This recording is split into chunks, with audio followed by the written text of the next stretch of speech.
Today we'll take a look at 5 more great JRPGs that sadly nobody seems to have played.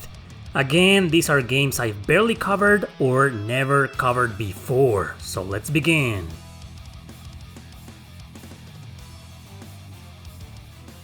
Number 5. Uta Wono Zan. Nobody played this game because barely anyone played the others! Those are a trilogy of grid-based strategy RPGs, but they're also visual novels, something that tends to drive a lot of RPG gamers away. Zan, though, is basically a reimagining of the second game in the trilogy called Mask of Deception. It follows the exact same plot and the exact same events. An amnesiac guy wakes up in a fantasy world with people with animal ears and tails. Surely but slowly the world starts drowning in the tragedies of war. Plot twists are also present and unaltered, but the gameplay is very different. Sure, you will still read a lot of dialogue and text sometimes, but it's nowhere near as heavy as the original games. But obviously the most important change is the battle system. This is now an action RPG, Musou style, where you fight hordes of enemies, and you can control up to 4 active characters. You can change between them at any given time. The controls are excellent here, very responsive, intuitive, with each character having their own set of skills and combos. I will tell you this, I barely found any characters I didn't like playing as. They all control really well in their own unique ways. Anyway, you also gain experience by defeating enemies. However, you don't have a skill tree, instead you have these attributes that you can unlock with points you'll get after every mission, and level them up as well. You won't get a lot though, so you'll need to save what little points you get. And also, inactive characters get 0 points, so keep that in mind. You can equip some accessories and different items that increase certain types of attacks, you know, the usual stuff. No towns or overworld exploration exists here, which might be why some people probably won't see this as an RPG. Regardless, this is a fantastic game and it's definitely worth playing for the gameplay alone. It's only on PS4 and Steam. The PAL PS4 version can be found for around 30 to 40 bucks, but the North American version is a bit pricey. A sequel was released, which is a reimagining of Mask of Truth, but it hasn't been released anywhere except, of course, Japan.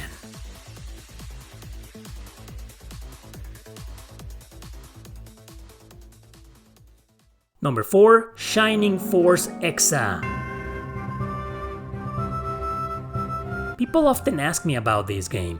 It's not a strategy RPG, it's an action RPG, and it's completely standalone. You play as Toma and Cyril, a warrior and a mage who couldn't be any more different, fighting in some kind of war against some of the bad guys. You'll have a base of operations for both and will also be switching between them for different missions, but either can take up to 2 more party members with them. At a certain point, your base will be attacked and the protagonist that didn't go to the main mission will have to stay behind to defend it. The gameplay reminds me a bit of Diablo, but with way more enemies. You'll fight hordes of them in the many areas or dungeons you'll traverse. You'll have to kill the spawners to end the battles quicker, cause honestly this game can be exhausting and very challenging. Also available are abilities and skills just like equipment like in any other JRPG out there. But keep in mind, Cyril requires MP to cast magic and without it she'll fight with her book and it's almost useless. Missions are long, so there's a lot to consider here before attempting them, but fortunately you can teleport back to base in these checkpoints. Nobody played this game, I feel, probably because people were still angry that this wasn't a strategy RPG and a follow-up to the games on the old Sega consoles, so it was overlooked. There's another one called Neo, also on PS2, but I don't recommend that one. If you like intense action RPGs, Shining Force EXA is definitely a great game to play. As of the making of this video though, this is still an exclusive to the PlayStation 2.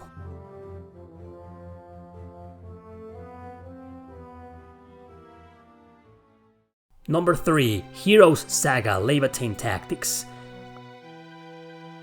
I covered this game recently in this other video about the hardest NDS JRPGs, but I didn't explain what's it about. It takes place in a fictional version of Spain. Even the characters have a lot of Spanish slang, and sometimes they even say certain words in Spanish. Anyway, war has broken out between Valencia and Gallia, so Prince Ernesto is sent in a rebellion against the Imperials. The conflict is primarily because of the Vaetier arms, special weapons that grant people special powers. By meeting the enigmatic Valerie, Ernesto learns about this to collect all the arms during the campaign. The game's pretty linear, with an overworld map where you'll visit different towns to either get an optional quest map, to grind of course, but also to buy and sell equipment. Please note that some of the weapons might give some characters a different, unique ability. These abilities can be used twice only in the maps, like a healing spell for example. No healing items exist here, so always make sure to have a healer or at least a bunch of ranged attackers like archers or mages. They will always help into bringing an enemy's HP down so you can kill them with the character you want to level up. Individual experience is gained here, but it isn't shown until the end of a mission, and the more enemies a character killed, the better. No NP system exists whatsoever. Characters have different classes but not jobs. However, you can change some classes by equipping someone with a sword instead of a bow for example. So the game's grid-based and the goal is to kill the boss. You will also find a few bases here and there that serve as healing points, so be sure to capture them. And finally, once you start a battle, this screen will appear giving you various different types of actions like a regular attack, a critical known as a charge, or an accurate attack but weaker one called phalanx. Both allies and enemies get 3 rounds in these battle screens. Unless you're using a spell or attack from a distance, that's only 1 round. So sure, it's brutal and hard to understand and get into, but there are ways around it, and it doesn't take long to understand the basics of it. You've got optional missions for grinding. If you save your character's special attack for the bosses, they do a lot of damage, you'll be fine. But the enemies can do the same to you, so yikes. Anyway, this is definitely recommended, but only if you're seasoned in strategy RPGs, okay? Not for beginners.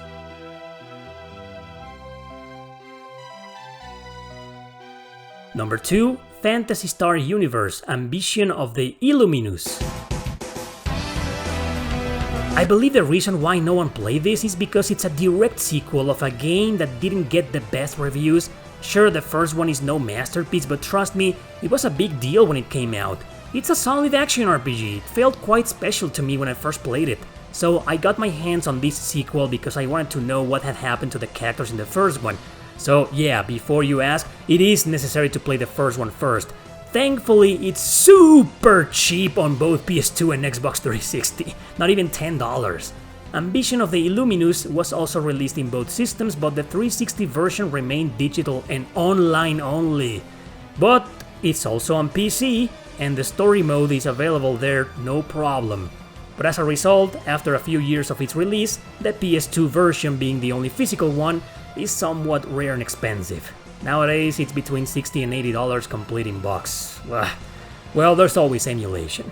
Anyway, so the story continues after the events of its predecessor, but you don't play as the protagonist from that game. Instead, you create and customize your own character and start working under the legendary guardian, Laia Martinez. Together, alongside characters from the previous game, you'll try to find out what's going on between Ethan Weber, the government, and the Guardians.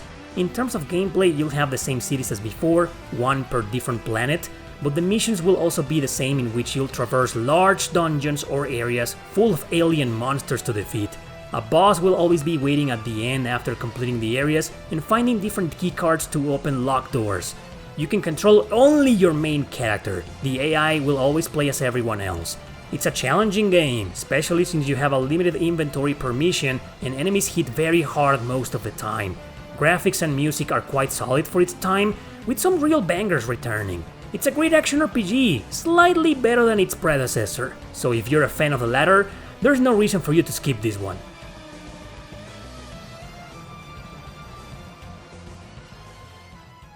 Number 1, Soul Trigger. This is a fan-translated JRPG developed by Imagipok, the guys behind the Luminous Arc games, Arc Rise Fantasia, and of course, Fate Extra. It never left Japan, probably because it was released quite late in the PSP lifespan and the developer was getting closer to file for bankruptcy. The game's a turn-based RPG with great visuals, art style and fan service. It's played in 2 generational arcs, but in both, you'll be playing as a small rebel group called Soul Trigger because they use soul as energy to use skills of magic, basically MP. They're fighting the extremely oppressive church that's using people called the Children of Light to kill them in order to power up technology. Oh yeah, it's messed up. The second arc continues the legacy, but the protagonist might have different skills depending on which girl you bonded with in the first arc. Anyway, in both you'll have a base of operations where you can buy and sell stuff, talk to allies, etc. However, money is only acquired by selling all the equipment and materials you find in dungeons or areas, or by defeating enemies, and by selling those materials you will unlock new armor or even healing items to buy. At base, you can also use extra soul you find out there to temporarily increase a character's MP. Trust me, you'll need this, especially for the boss battles, since they can be long and arduous. The game's not really that challenging, but you will have to endure some boss fights here and there. As I said, it's a turn-based RPG. Up to 4 party members can participate in battle. Everyone's got regular attacks, but every single skill is based on the soul system, which is basically MP like I mentioned. Skills level up the more you use them, going all the way up to level 6.